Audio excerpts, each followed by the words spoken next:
Cinquième et dernière vidéo rétrospective de Radiant, on passe à l'arc en cours actuellement, l'arc de Baume, qui a commencé au tome 11 et qui continue sur au moins 7 tomes. Attention spoiler, on va dépasser l'anime ici, comme d'habitude si ça te plaît laisse un like et puis on y va. Ici on va avoir des références à la Grèce et à la Rome antique, notamment au niveau des villes, Rome, Florence, des tenues et aux noms, Hadès et Perséphone, aux Tartares, qui font référence aux enfers dans la mythologie grecque. Sur l'Artémis, nos héros apprennent que Grimm a enlevé les Némésis Echo d'Amelin, les rats, et en suivant leur piste, ils vont en direction de Baume, la capitale de l'Inquisition. Sur le chemin, ils sont attaqués par une sorcière de la Mesnie, un danger qui reviendra plus tard. Ils s'infiltrent dans un bateau de luxe en direction de la capitale où un Némésis capturé est exhibé dans une cage. Le général Sargon et la colonelle Inina sont méfiants à ce sujet, et ils ont raison car la sorcière libère ce Némésis sur le navire. Seth et sa bande protègent les passagers aux côtés des inquisiteurs, mais par un concours de circonstances, Lupa, une Domitor, arrive à claustrer dans un livre le Némésis, Seth, Mélie et Oko. Seuls Doc, Yaga et les animaux arrivent à y échapper. Lorsqu'ils sont claustrés, c'est-à-dire enfermés dans un objet, ils revoient des souvenirs très agréables. Doc prend en filature Lupa en arrivant à Baume, et malgré sa peur légendaire, il arrive à faire preuve de courage.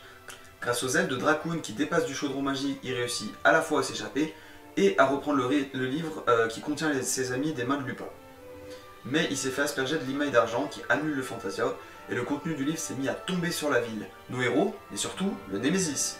Seth il monte sur le démon et il essaie de le diriger pour qu'il tombe dans un endroit désert plutôt que sur la ville. Mélie, Oko, Yaga et les animaux arrivent à échapper aux inquisiteurs temporairement en se cachant dans le chaudron, mais le chaudron il a été aspergé de limaille et elle se retrouve coincée dedans avec un Yaga très faible. Doc se fait récupérer par l'Inquisition, il se fait passer pour une victime des sorciers et recueillir par un soldat de l'Inquisition. On nous présente Herclès, le roi très drôle qui parle comme une Kaira, avant que le Némésis, orienté par Seth, vienne se cracher dans sa piscine. Il n'a pas apprécié le manque de respect, et alors que notre cornu essaie de s'enfuir, il tombe sur Adriel, un converso avec une aile, habillé exactement comme Pionon. Seth se joue d'Adriel et du roi Herclès, il arrive à se propulser en envoyant du Fantasia par ses pieds, et il chute sur plusieurs centaines de mètres. Pendant sa chute, il se fait poursuivre par le converso, mais il se fait discrètement exfiltrer par Dragunov. On découvre Hadès, le gros méchant de l'arc narratif, et tous les Domitors qui attendaient le retour de Lupa et de son prisonnier cornu, mais elle les déçoit car elle l'a perdu entre temps. Le chaudron de Yaga reprend progressivement sa taille originale intérieure. Mélie, Oko, Yaga et Dragoon vont se faire broyer s'ils ne trouvent pas de solution avant l'aide de Hurla, une sorcière du Coven des 13 comme Yaga et Mir.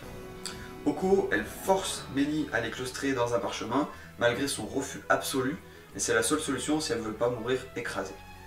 En étant claustrée, Mélie est forcée de revivre en boucle son traumatisme d'enfance.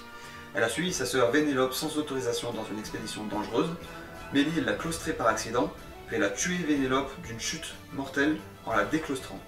Elle s'était gérée de ne plus jamais claustrer personne depuis.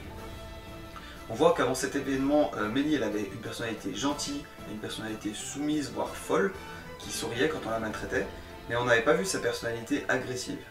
Et à la mort de sa sœur, elle récupère cette personnalité agressive, mais la folle elle n'est plus apparue depuis. Doc est dans l'académie de la Hampe, là où sont formés les jeunes garçons pour devenir inquisiteurs. Ils constatent la propagande qu'on leur inculque, les enfants lui racontent que les monstres viennent de l'Andessa, les affectés sont des monstres qui se camouflent alors que les humains sont purs. Doc se rend compte que les inquisiteurs ne sont pas horribles, mais qui sont juste effrayés en fait. Les inquisiteurs de tout le royaume arrivent à Baume pour le conseil des généraux.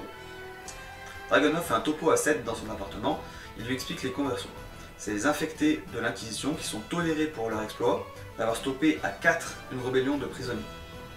Parmi ces conversos, il y a son frère Piodon, appelé ici Sirdon, Adriel qui l'a poursuivi juste avant, un autre et un qui est décédé.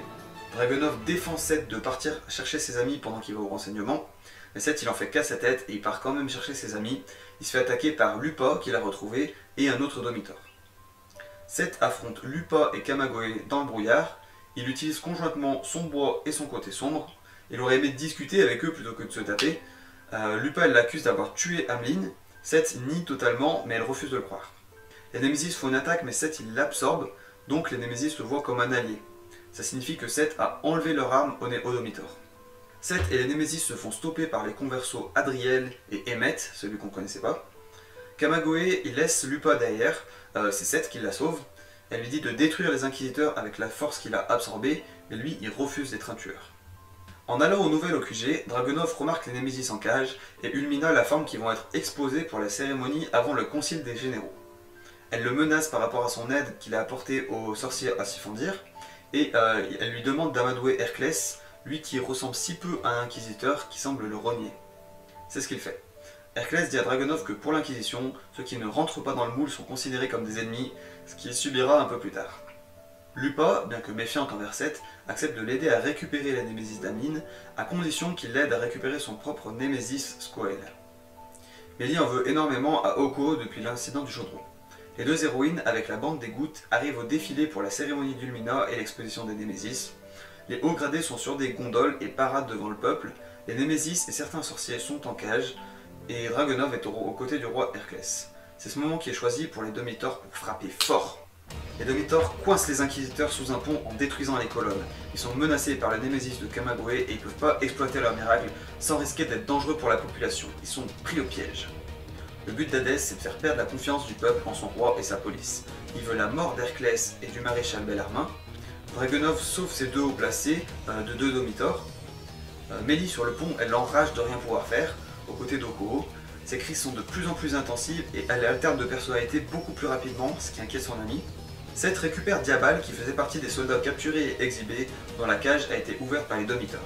Il explique à Seth qu'il avait claustré son arme sur sa peau, ce que Seth essaye instantanément. Fidèle à lui-même, Seth il veut repousser les soldats sans les blesser et il impose sa façon de faire à Diabal. Les Némésis libérés font la pagaille, Lupa essaye de récupérer le sien et s'oppose à Opilion, son ancien camarade Domitor, vu qu'elle les a trahis. Seth se tape contre Opilion et Diaphol, avec Diabal, et le petit Diaphol les affole. On nous apprend que cette situation chaotique n'est qu'une mise en bouche avant leur projet ultime, le projet Tartarus. Les Domitors signalent leur retraite, mais la personnalité folle de Mélie surgit, et dans un élan suicidaire, elle fonce sur Hadès, avant de disparaître grâce à Perséphone. Les Domitors font prisonnière Mélie. C'est la fin de la première partie, la deuxième partie est disponible sur cette chaîne. A tout de suite.